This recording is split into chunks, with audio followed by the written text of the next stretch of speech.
Hey folks, Matt Sharp here with another Pacific Angler video. Tonight we're filming an episode of What's in My Fly Box. This is a fun series that we've done before where we look at a specific fishery and we look at what's in my guide box when I'm out fishing for these species. We've done it for steelhead, we've done it for coho. I'll leave links down in the description if those boxes interest you. You can check those videos out as well. But today we're doing cutthroat. What's in my cutthroat box? Now I've done a fair amount of cutthroat fishing, but last week I sat down with the master, I sat down with Andre to film our cutthroat course, and him and I kicked it back for an hour going over different flies, different techniques, different strategies, different spots, and we came up with the ultimate fly box. I'm going to share that with you guys today. We're going to look at the prey species that you're going to need to cover in a fly box. We're going to look at how you're going to cover them. Then we're going to talk a little bit about how to fish those patterns, because obviously that's important. Now, at the end of the video, I'm going to be giving away one of these boxes. So you guys are going to want to stay tuned. I'm going to have details how to enter into that draw. It's completely free. And we are also selling these boxes if you guys want to get your hand on some great locally tied flies. I'm going to have details for you guys that at the end of the video. As always, guys, you want to see more videos like this, please consider hitting the subscribe button, hit that like button, and let's get into what's in my cutthroat box.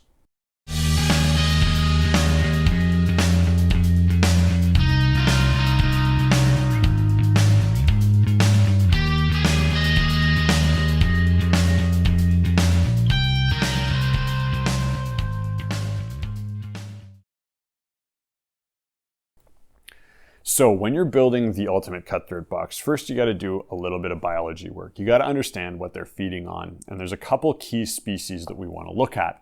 The first one is probably the most general, meaning at any given time, a cutthroat sees this style of prey, he's going to be chasing it. And that's stickleback. Stickleback are interesting. We actually focus on them a lot more later season, but even early season, they are going to be present. And we tie two styles of pattern in this box that Andre does, and they're a muddler style or a naked muddler style. But the difference with this is it's not big and bulky like you might see in commercial patterns. This one's custom tied. It's got angel hair underneath the wing as well as a very, very cut down head.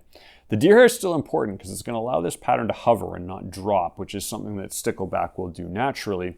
And in this box, we want to have it in two colors. We want to have it in an olive color as well as a pale color. You're going to see that vary depending on the water you're in. And usually they're more olive in the warmer months of the year, and they're a little bit lighter color in the early season like we'd be seeing right now. But again, you get to be a kid, you get to look around in the shallows, find stickleback and sort of match the color. And in this box, you're going to have two good shades to start you out there. Now, obviously with cutthroat, we're going to be looking at salmon fry and the different species of salmon fry depending on the water you're fishing. In this box, we're going to try to cover it all, but you're going to see a lot of hardcore cutthroat guys tend to focus on coho fry. Why? Because coho fry spend a lot more time in the freshwater than their cousins, being the chum, the pinks, or even the chinook.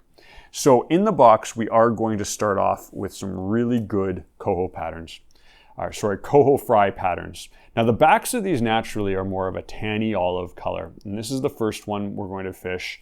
And it's going to be in this box with a tan back. It's one of Andre's classic epoxy style skinny fry, he calls them. And the reason they're so skinny is the way the fish eye works is making these patterns very skinny will actually pop, and it'll be less obtrusive in very clear water. If you're fishing the Harrison, if you're fishing a clear estuary, this is a great option to have in your box. Now we're also going to have them in a green back, a fairly bright green black. This is also a great coho fry imitation.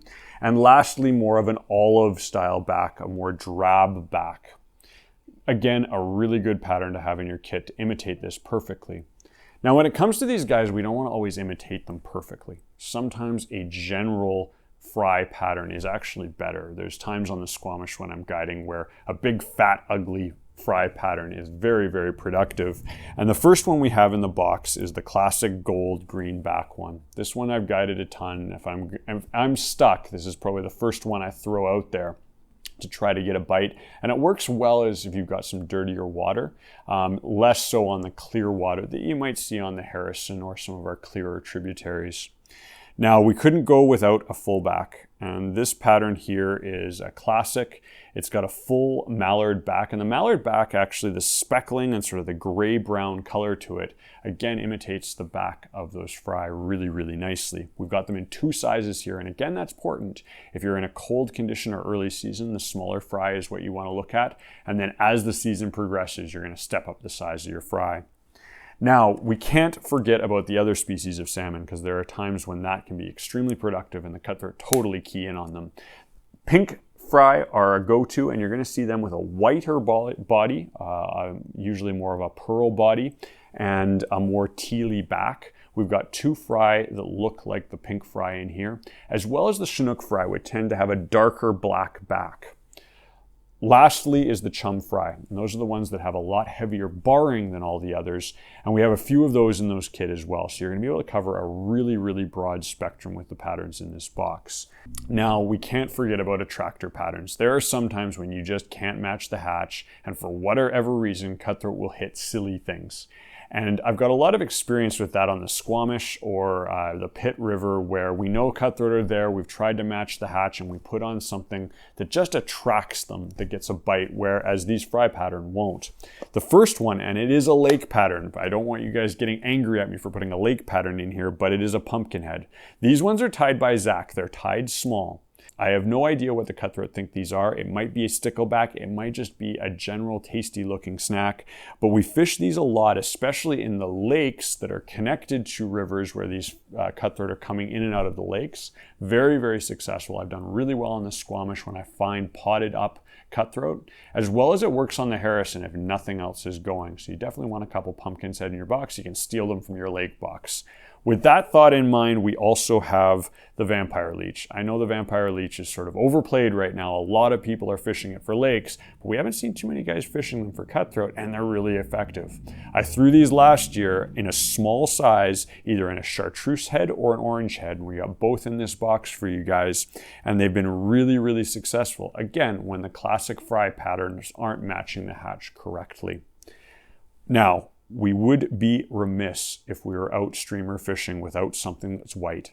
Again, this could look like a whitefish, this could look like a sculpin. I really don't know what it looks like, but this white bunny strip pattern is an excellent one, and we've included that in the box. Again, if you're stuck, if you just aren't getting a bite, you know there's fish there, try it. It also does really well when you're trying to cover a bunch of ground because it's a much bigger presentation, so it can be seen by the fish much farther afield.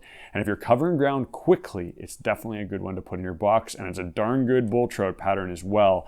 A lot of these patterns will work excellent for bull trout because they're feeding on very similar things this time of year. Now my favorite and the last one is the gurgler. We're only including one of these in the box because it's not something you're going to fish all the time, but it is a topwater fly that imitates a fry or a bait fish, a wounded bait fish on the surface. And this is a really cool way to cut fish for cutthroat, whether if you're on a beach in the ocean or you're up the Harrison or you're up on a lake, anywhere around where there's sea run cutthroat. And why is it cool? It's a great searching pattern. I actually think a topwater pattern gets more bites than the other ones. Why? Because it can be seen from a country mile as you're popping it along the surface. And it gets a lot of bites. It doesn't hook a lot of fish. I'm not gonna lie. Hooking a cutthroat and landing one on a topwater is very challenging, but I use it all the time to actually catch more fish. I'll throw it on when nothing's working and I'm covering ground quick. I'll pop it through an area and know that I'm probably gonna get a boil or a whack or at least a sign of a cutthroat chasing it that tells me, okay, there's fish here, and then I might switch to some of my fry patterns or my attractor patterns to actually get them to go. We're including one of those in the box as well. Well, I hope that helps you guys build a box when it comes to getting out cutthroat fishing. One trick, if you are putting it together for yourself or you're tying them yourself, I'm gonna leave links to a bunch of the flies and how to tie them in the description below, but make sure you just don't have one of each pattern. You're gonna want multiples. You would hate to lose a pattern that's working when it comes to cutthroat fishing. They can be very picky, and having one is like a curse. If you have one in the box, you know it's gonna be the one that hits, and you'll lose it quite quickly. So make sure you have 2 or at least 3 of each of these patterns in your box. With that in mind, we're trying to support all our local fly tyers in these troubling times. We have 2 boxes, 2 styles of boxes. One is the standard right here that's going to have 2 of each of the patterns that I talked about to cover all your scenarios. it runs $69.99. It's a number of free patterns as well as the box for free, so it's a really good value when you look at it. Now we also have the deluxe box, and what I was showing you guys earlier. It's a little bit of a heavier box, a silicone insert, so it'll handle salt water if you are going to take it beach fishing. And we go with a few more patterns in it. It's got 30 patterns in it, with a number of them free when you look at the value of the package, as well as the boxes sold at cost. We're doing this guy for $149, which is a really, really good value. And like I said, it's going to support some local tires and get you guys a Cutthroat box that are going to cover all scenarios. We're also going to give one of these away for free. So all you guys have to do is make sure you're subscribed to the channel, hit the like button on this video, and then comment down below, I want the box. 2 weeks from now on the Friday Fishing Report, I'm going to be putting all the names that commented into a hat and drawing one lucky winner. If you're in the Lower Mainland, I'm going to ship this to you for free. If you're outside of the Lower Mainland, we're going to charge shipping, but don't worry, it's going to be at our cost. Also, if you guys want to buy this box, the first 5 guys who purchase one of these boxes, get that email down in the description below. I'm going to send you guys a link to our Cutthroat course, the one that Andre and I did last week. It's an hour long of him and I going back and forth over the flies, over the techniques, a bunch of really valuable information, and just a bonus for you guys for supporting local tires and purchasing one of these boxes. Alright guys, thanks for sticking with me till the end of the video. I'm assuming you've already subscribed because you probably want one of these boxes for free, but if you haven't, consider doing that. We do a bunch of cool videos, be it the Friday Fishing Report every week, or on tips, techniques, as well as other fly tying stuff, as well as some cool salmon fishing stuff if you're not a fly fisherman. Consider checking that out, and we'll catch you in the next fishing video.